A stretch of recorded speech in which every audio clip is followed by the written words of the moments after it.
I would never recommend somebody go sober. I would never tell somebody to go sober, unless of course it was destroying their life or they were on the verge of death. But if you are just a moderate recreational substance user like me, I would say maybe you should wait to go sober, because ultimately, if you're not ready, you're not going to stay with it long term. It's great if you want to take breaks here and there, like a month or every other week or something like that. But if you're thinking about going sober, the only way you're going to stay sober is if you're completely ready. And that's just the truth. Believe me, in my 15 years of substance use, which was alcohol and marijuana, I tried many a time to stop using either or.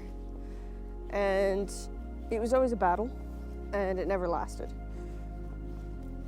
And I typically used it as a crutch for boredom, as a crutch for maybe sometimes emotional numbness, to numb my emotions, but definitely mostly for boredom.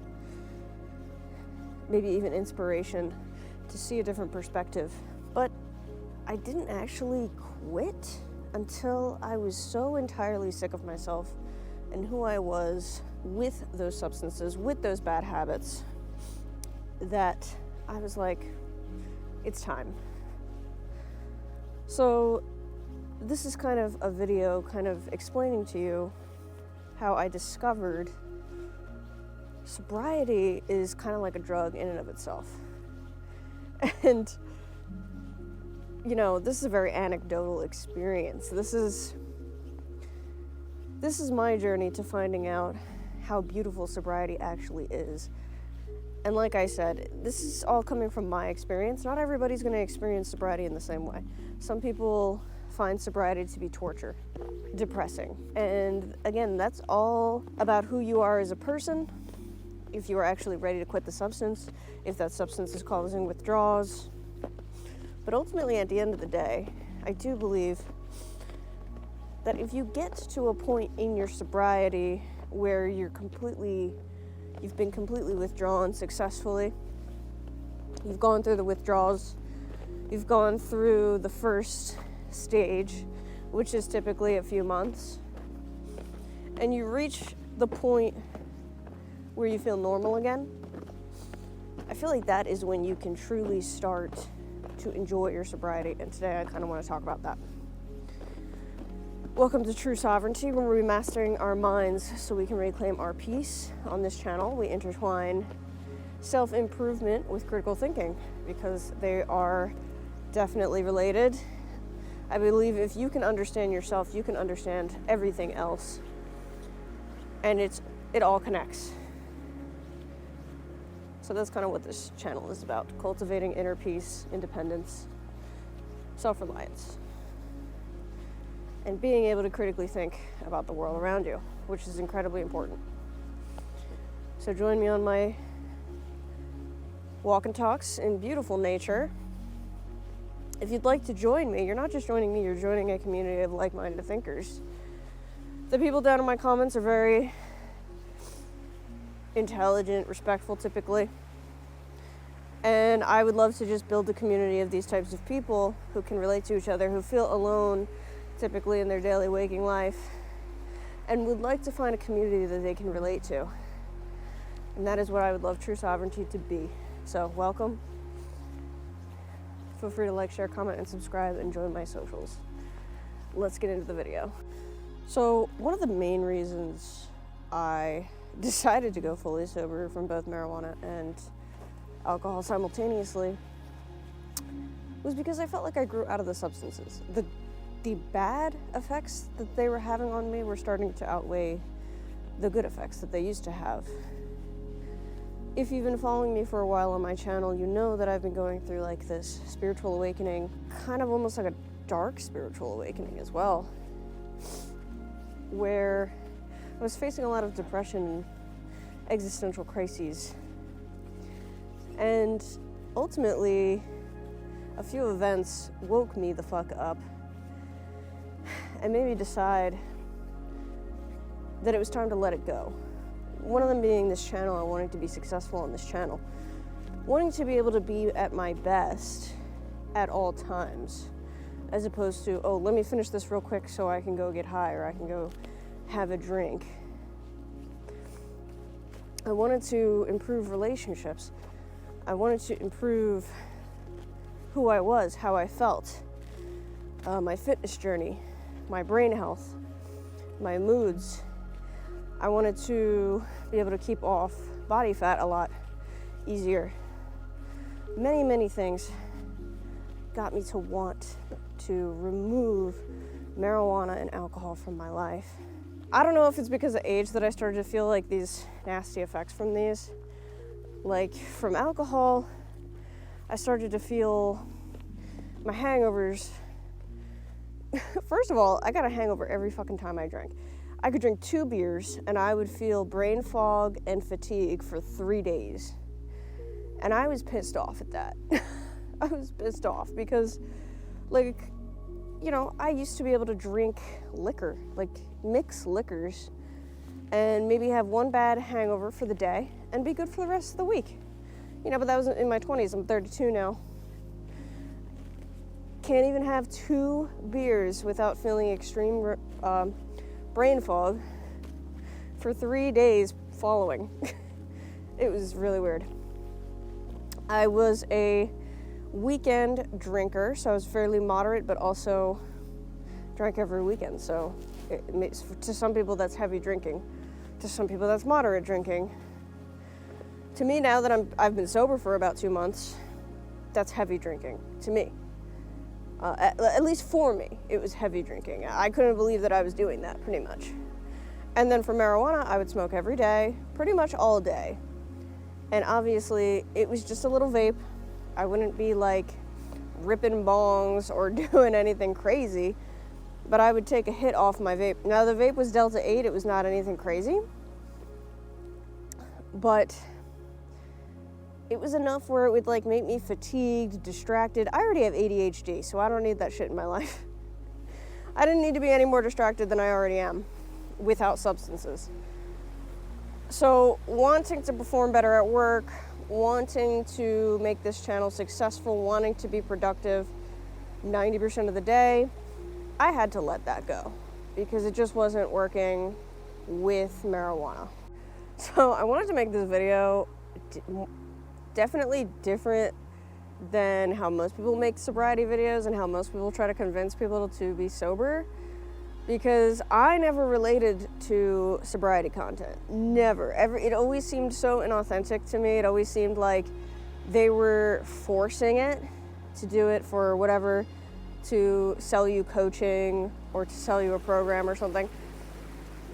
It was always so annoying. And like these people would constantly reach out to me like all the time. And that was before I even decided to go sober. So obviously it annoyed the fuck out of me.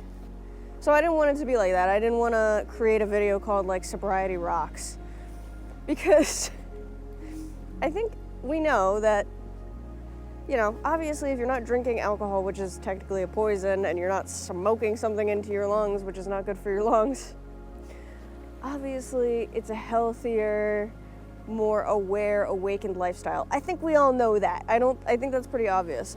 But again, if you're not ready to be sober, you're not going to be. So I wanted to stray away and not make this video necessarily about like, oh, you should be sober and not being sober is bad for you. I think that's obvious, and I think it's like really inauthentic to present it in that manner.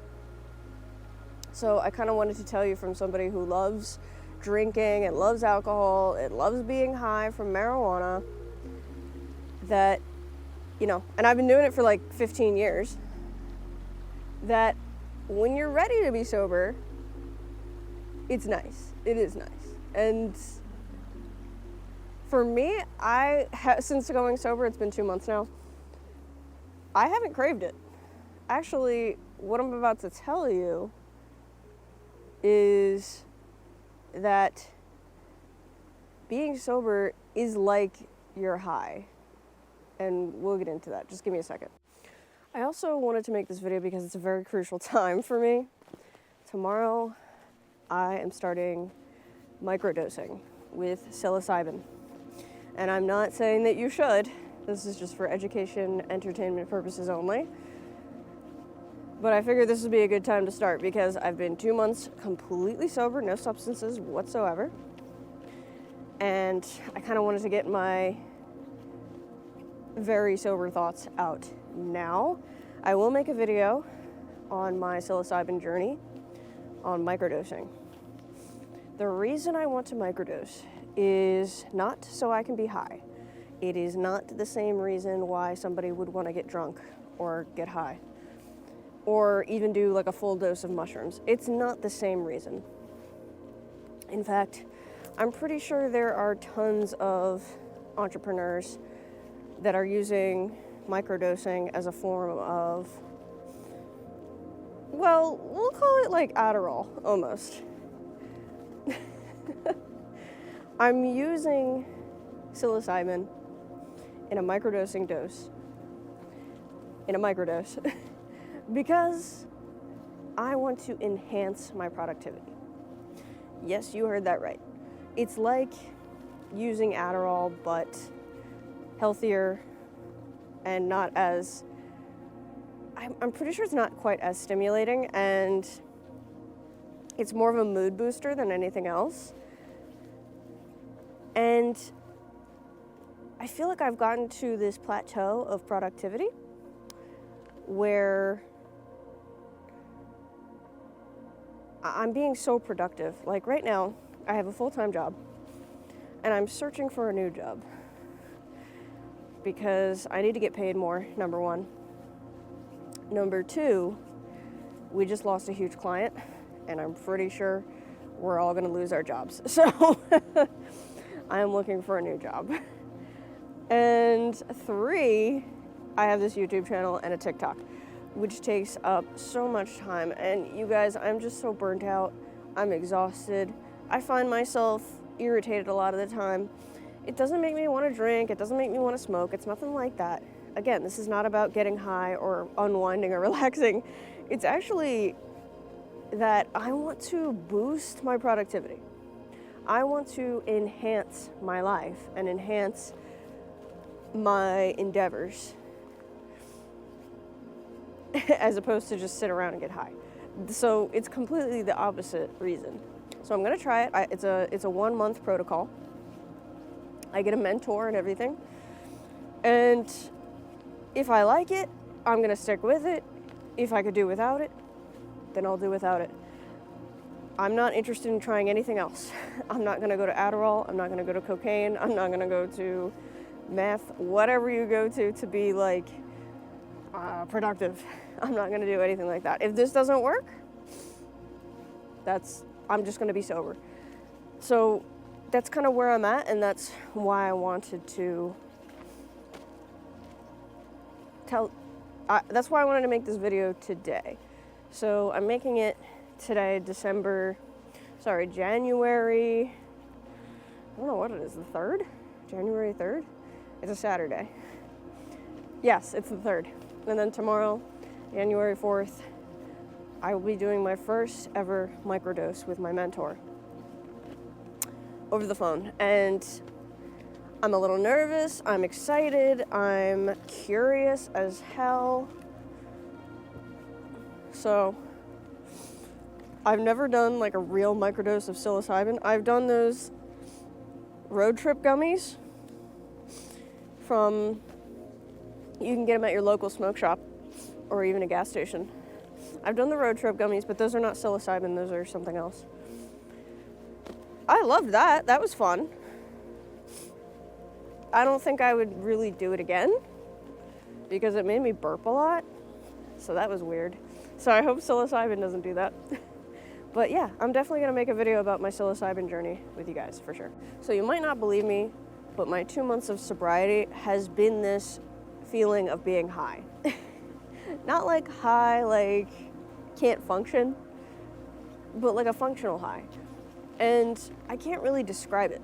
So you have to understand, I'm coming from literally the majority of my adulthood I was literally high and drunk. So I don't know if this is just my brain has been permanently altered from these substances. Again, the only thing I ever did was marijuana and alcohol. I never did anything else. Maybe I smoked spice once and I hated it. Never did it again. But literally nothing else except those. And then, of course, that little gummy that I told you about. But that was once. And I think the substances that have affected my brain the most are going to be the ones I use the most. Marijuana and alcohol. So I'm pretty sure. So I'm like, maybe I just feel high all the time as a sober person because my brain was really affected by those substances. I don't know. But what I feel is a natural euphoria. I mean, I can only attribute that to my dopamine is back to being regular. My moods are more stabilized. I'm less emotional. You know, I'm not taking a downer anymore, so I'm no longer like feeling that depressed, brain foggy feeling.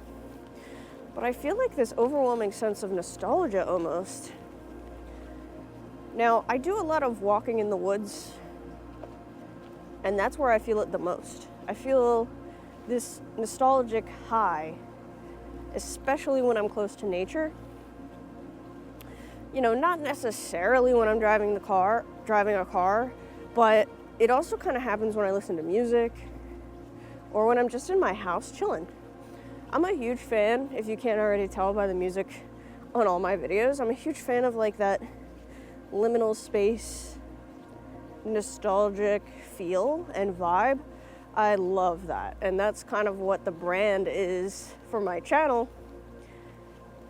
And that's kind of how I feel in my waking life, my daily waking life. And what I noticed was I was always chasing that feeling with substances. But now I don't have to chase it. So the thing I really hated about substances was that I was constantly chasing the high, reaching the high, and then coming down. So I would have to deal with the effects coming down, and then I would have to chase it back again. So around that, there was a lot of fear about running out of substances or spending too much money on substances. So there was always that fear, number one. And number two, there was always that realization that it was going to end. I was getting to the point where 3 beers was not enough. I needed more. And beer was not my only choice of alcohol. I liked White Claws. I liked really anything, but, you know, 2-3 beers, 2-3 White Claws, 2-3 glasses of wine, whatever you want to call it, was just not enough for me anymore. And it was actually getting annoying because I felt like I was never satisfied. I was never fulfilled. I was always trying to fill that void. And now I feel like I'm constantly in a state of being high, being okay, being content, being happy, it was like that high that I was chasing is now just permanently within me. And remember, this is before microdosing, so I'm curious what microdosing is going to bring me. So it's just been an interesting experience because I never thought it would be like that. I always thought I would just be perpetually bored or perpetually in this state of numbness without substances, because another reason I did substances was because I always felt numb. I always felt like nothingness, and I always wanted to try to feel alive again, which is actually one of the symptoms of ADHD, is that you're looking to be stimulated by something. But now that I have been sober for 2 months, I'm not looking for stimulation. I'm perfectly fine. Like, the littlest things entertain me. The littlest things make me happy. It's no longer like, oh, I need to get fucked up to feel good or to feel happy or to feel content. Now I just feel content in my base reality. And I think that's wild. And I wanted to talk to you guys about that. So now I'm not chasing. It's a relief. I'm not chasing. I don't need to go to the store and buy more whatever.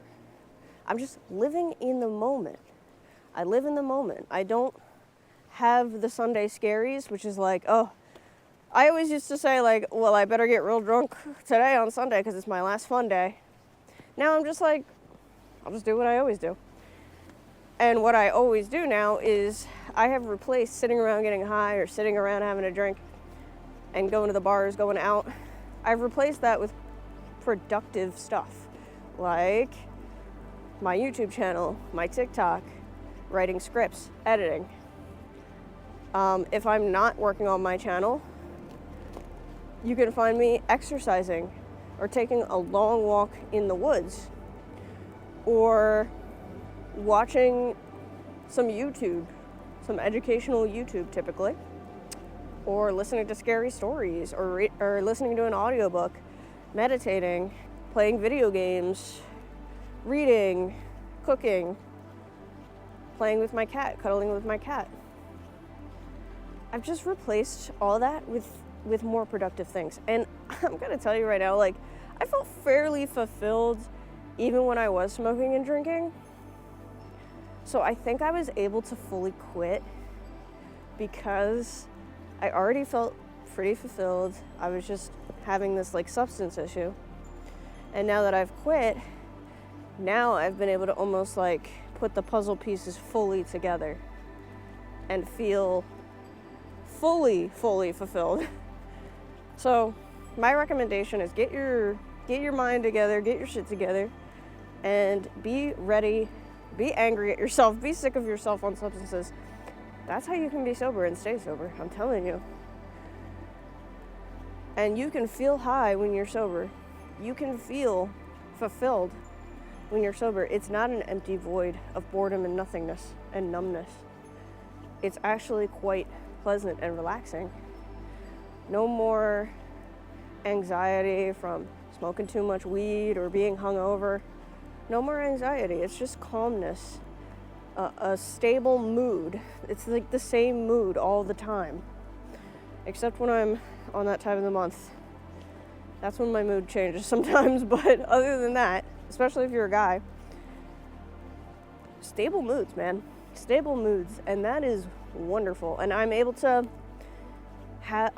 deal with adversity a lot better because, you know, if some bad news comes in, I'm not like stoned out of my mind like, oh no, you know, that used to happen. I would have bad news come in and I'd be stoned out of my mind. Now I'm always ready to go. I'm always alert. I'm always ready to take care of business. I'm always ready to solve problems because I am always sober. So it's been a very interesting experience and a very enlightening, fun, cool experience. It's almost like being sober is a different kind of drug. I don't know how else to say it. I really don't. Tell me your experience down below. If you're sober, tell me your experience. How do you feel being sober? You know, was it bad? Is it good? Is it like what I'm feeling? Is it totally different? Let me know down below what your experience being sober is, because I'm super curious why I'm feeling this way. If you know why I'm feeling this way, well, maybe you don't question a good thing. I'm trying to get down to that part to film, so I have to slide. Whee! Ow! Rocks up my ass. Okay. Well, that's enough sliding. So I have kind of replaced some substances with seltzer water. I have been pretty addicted to seltzer water, but I tried to make that addiction healthy, like something like water and not diet soda. Although I do dabble in diet soda and energy drinks every now and then. So that might help you as well. But I do have a hand-to-mouth fixation. That's kind of what people who get addicted to substances have at times, especially cigarettes and nicotine, which I never got addicted to, by the way. I have smoked cigarettes, but I never got addicted. And I always wonder why, because my entire family is heavily addicted to nicotine. And I never was, despite the fact that I smoked it. So I always find that to be strange. But I found things like this, Kin, Euphorix. This is not a This is not a sponsor. These are non-alcoholic beverages, and these are the ingredients here. I don't know if you can see that, but I could put it on the screen if you can't. Yeah, it says helps conjure clarity and vision, ignite heart fire, ease back to center. I just found these yesterday at the supermarket in the soda water aisle, which is, I think, kind of the soda aisle. So the soda aisle, if it has soda water there, it might have this. I had one today already, because apparently it helps with focus. They taste terrible. It actually tastes like I'm drinking alcohol. So, I don't know if that's a plus for you, if you're trying to get sober, but maybe you're trying to wean yourself off. It tastes like alcohol, that's for sure. There's no alcohol in it, though. And I had one, it gives you that slight buzzy feeling in your head. Again, if you've ever had road trip gummies, it's similar but less intense. This is very functional. You can just drink it and have a good time. So that's kind of my... If you're ever looking to have a little bit of a change of perspective like you used to when you drank or got stoned or whatever, but you don't want to drink or get stoned anymore, there's plenty of non-alcoholic kind of feel-good beverages out there that you can try. They're a little expensive, but just try them and then maybe you can find a cheaper version. Who knows? And then maybe try some road trip gummies. I'm open to road trip gummies. I'm open to stuff like this. I just don't want to partake in alcohol and marijuana anymore. That's just me. Of course, there's downsides to being sober, but really the only downsides that I've experienced so far is I don't really hang out with my friends much. I'm a little more introverted now. I'm a little more solo in my solitude. But I don't think it'll always be that way. I kind of live in the middle of nowhere. It's winter. Nobody wants to go outside. Can't go to the skate park. Can't go kayaking, things like that. So my friends don't drink anyway, so that was never the issue. Some of them do smoke, but we never hung out for smoking. So that's not the issue. I think the issue is mostly just winter. But ultimately, if I did still drink, I would probably want to be going out to restaurants. And I just don't do that anymore. I want to live, my body, now that I've stopped drinking and smoking, wants to live a healthier lifestyle. I just want to eat healthy, cook my own food. It's like, instead of craving like junk food when I was high or drunk or hungover, now I crave healthy food and healthy lifestyle choices. I don't know why. It's like I would rather, instead of going out to a restaurant, I'd rather go to the gym. And I'm injured, so I can't go to the gym. But when I am not injured anymore, I will certainly be going to the gym. A ton, probably. So yeah, that's been my experience. Again, drop your experience down below. If you like this type of content, feel free to like, share, comment, and subscribe to join the community. You know, lately I've been posting a lot of critical thinking videos, but I felt it was time to post kind of like a self-improvement video. I haven't been posting a lot of self-improvement videos lately because there's just a lot I have in my head that I want to get out. So I will try to post some more self-improvement. And I will try not to make it like super basic like other videos on YouTube can be. Try to intertwine it with some critical thinking. But until next time, I will see you in the next video.